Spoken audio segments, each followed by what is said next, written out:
You've got this cable barrier all along I-20, except it comes to a complete stop right about here at the Texas-Louisiana state line. Around 4:30 this morning, the owner, Loretta Womack, was in there making breakfast when suddenly she dropped a pan that was on fire, a grease fire, and it suddenly raced up the walls. I really don't want to do this, but I will.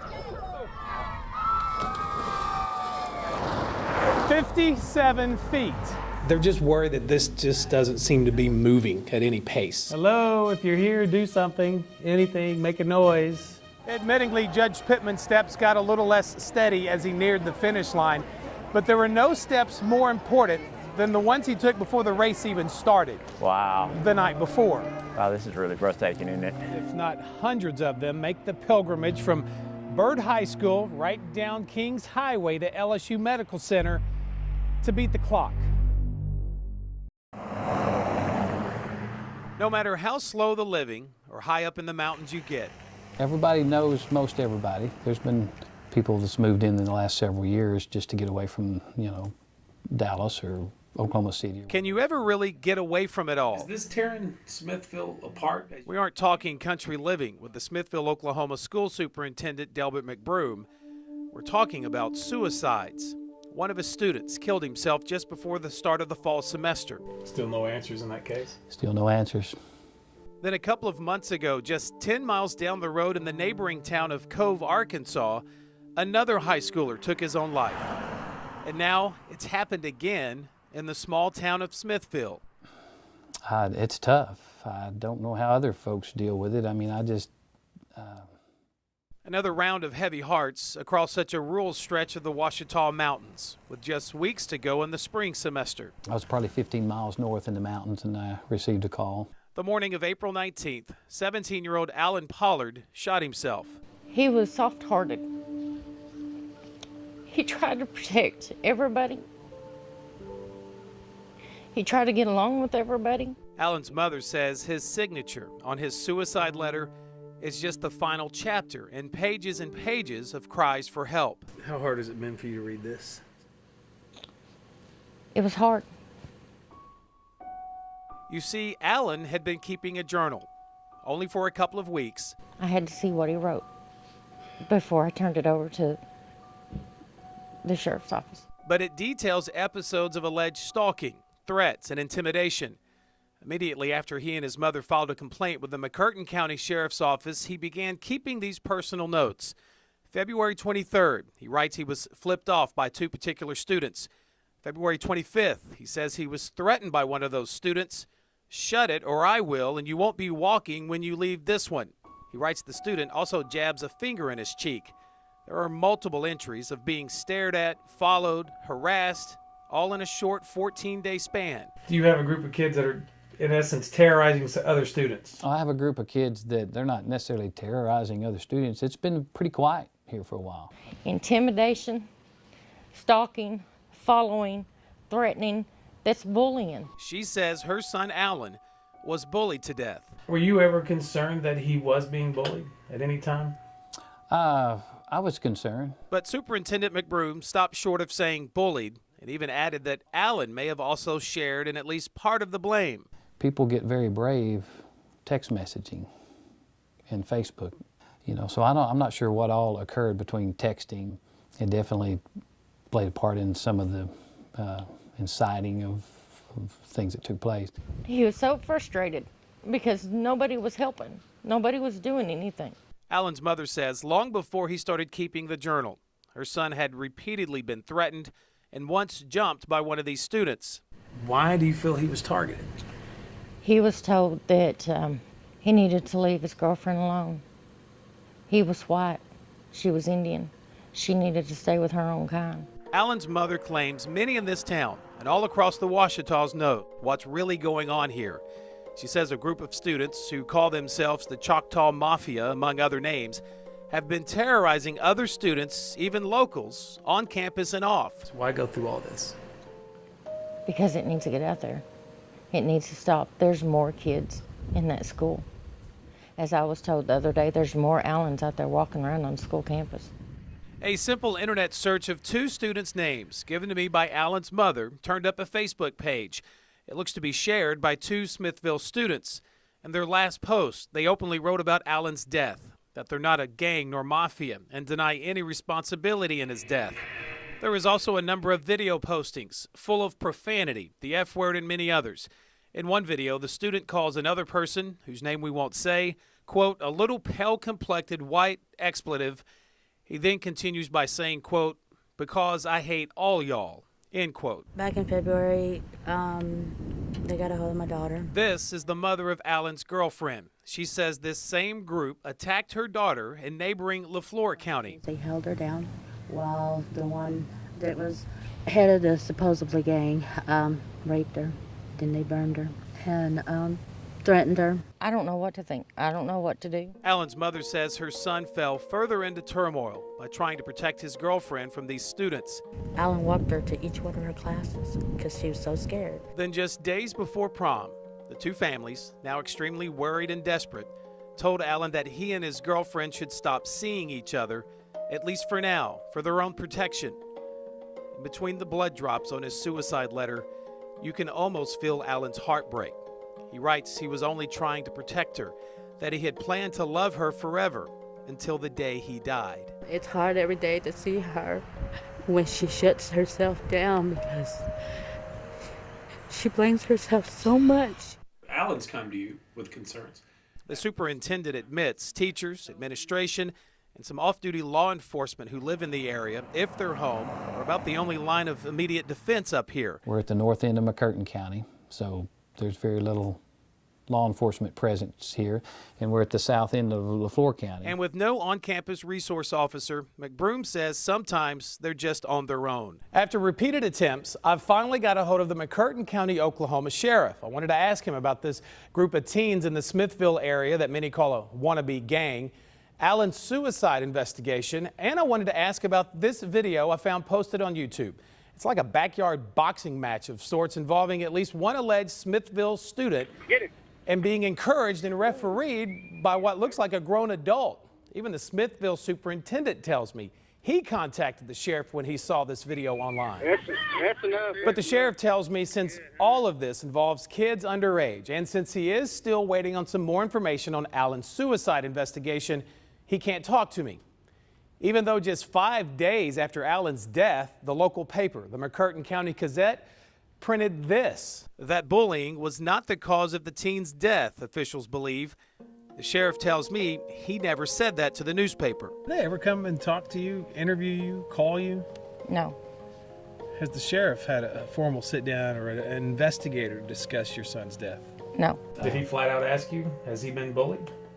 I don't recall if he flat out asked me that. The superintendent says he was never formally asked questions either. Nothing about Alan's state of mind or his final hours.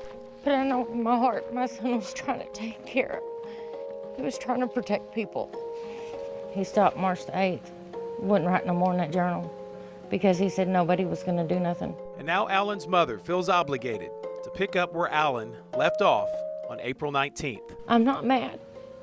I'm not angry. And I'm not trying to do this to punish anybody. I'm doing this because it needs to stop before somebody else gets hurt.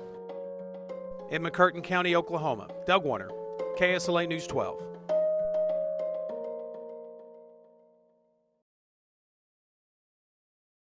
I loved the programs that I used to see when I was little.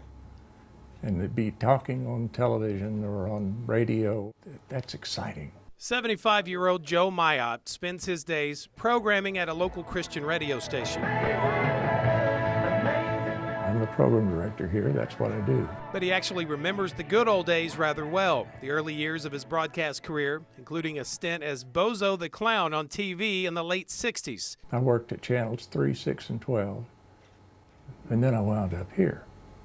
But most of the programs... Within the first few minutes of our chat, the big ones like Youth Channel... came the first sign. That's the Alzheimer's right there. I'm stuttering. I'm not an idiot, but sometimes it messes me up. Despite the diagnosis over 4 years ago, Joe hasn't quit work. At first, it scared me because I thought I was going wacky. And he certainly hasn't given up. The worst thing you can do is to get upset and be, pounding on the table or something. Instead, on that table, he occasionally keeps cheat sheets with reminders and names. When we came here, you told me what your name was. I couldn't put a gun to my head. I couldn't tell you what your name is. Right now. Right now. You'll do it again, and so on and so on. But it may come back on its own? Absolutely. Only 7 minutes after we met, Doug Warner. we were meeting again. Joe says he can't help it when the names and faces, but it's just zoom, zoom, zoom, come and go all on their own. I have about 18 or 20 new people a month that come in because they have memory problems. Dr. David Henry knows Joe and is one of the premier Shreveport doctors when it comes to treating and managing Alzheimer's. It's a processor speed. Dr. Henry says the brain's ability to process naturally slows down when we get older, but when Alzheimer's sets in, early signs are persistent similar memory problems, and it's short-term memory. I'll be okay with that for a while, but later in the day or tomorrow, I may not have any idea who you are. But many long-term memories will remain intact, significant childhood memories, or what's called executive skills, like driving a car. And the next thing, who the heck is that? What have I done? Like right now, I don't remember your name. It happened twice in 15 minutes. Joe says he handles the uncomfortable and frustrating lapses in memory the best he can. My wife and friends and people that they hear me stuttering, they know what my situation is. I was working in a radio station as a secretary, and he got a job there as a DJ. True love is impenetrable like that, isn't it? 47 years. Even a mystery disease with no known cure can't take that away. They have to duplicate that square, writing it down here. Now, tests are available for early detection. This one's called the MOCA test. It's a series of naming, language, and recall questions. One thing it asks is to draw a clock and make that clock read that it's 10 minutes after 11. Sounds easy enough, but this can mentally push a diseased brain to its limits. It means that your brain has to do several different things. You have to be able to make your eye and the space of that circle coordinate, and you have to decide where the number goes. The two things that keep me going are my wife and my kids and grandkids. I think it's made us stronger, brought us closer together. But Joe's wife now has a little company. And there's a third one, and that is a friend. That's really all I need. His inner circle just got one person larger. Doug, I got that, but I haven't gone any farther. Doug Warner. Warner, Doug Warner. I'll tell you as many times as you need me to tell you. I don't mind in the least.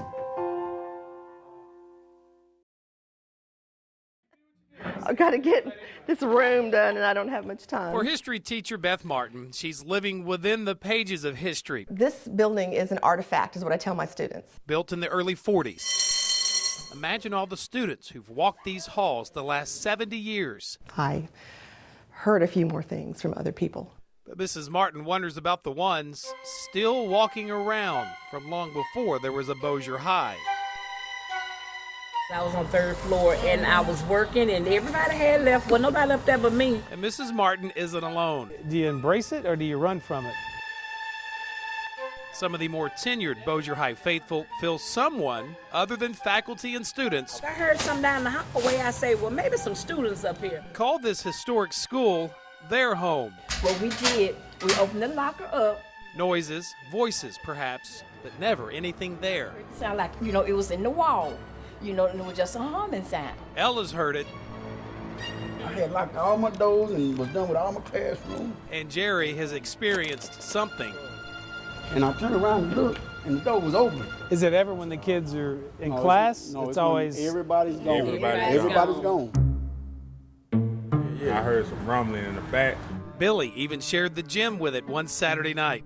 I heard a louder rumble, and I went to the back where the washroom machine was going. So I told whoever in here, y'all can have the gym, Yeah. and I'll be back first thing Sunday morning to finish cleaning up. Yeah. Through the years, the lore has lingered and the stories have grown. The sewing room is way down at the end of the hall here. Mrs. Martin had one of those Anybody here? moments, and dare I say paranormal moments, way on the other end of her hall. So I came in this door. A few years back, Mrs. Martin made a discreet party of one trip to the powder room. It was just me here. Because in here, too is a crowd. I saw the light change. The light changed, and I heard a noise. And ghosts make for unwanted company. I walk out this door, and I look over here. Spirits may not have a working bladder. And that door is shut. But apparently, a bathroom will do just fine. It is absolutely shut. I started shaking and sweating. I was terrified. Even with a good pull. Heavy door. Even with a good pull, that door is not closed. No. She didn't even hear it creak. It was shut just like that. What is that? I don't know. Somebody's handprint. With our chill bumps now at full attention, I've never seen that handprint. Who knows? we had no answer Kind of creepy. for this. Through the years, the list of believers has grown. He said that he heard the chains rattling down the hallway. A ghost rattling chains and causing an assortment of low-key ghostly chaos.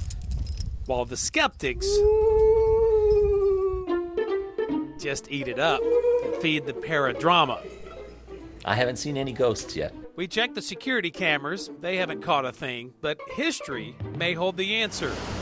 Some 70 years before Bossier High was even built, sat Fort Kirby Smith, packed with Confederate soldiers protecting the Red River from a Yankee invasion.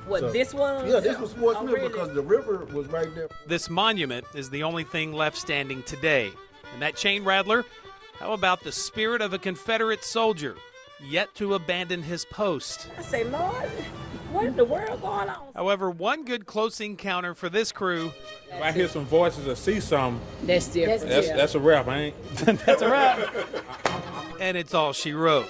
Hello, if you're here, do something, anything, make a noise. On the campus of Haunted High. Well, I didn't really give him a heads up. I just kind of jumped right in. So. Yeah. I like a good ghost story. I don't.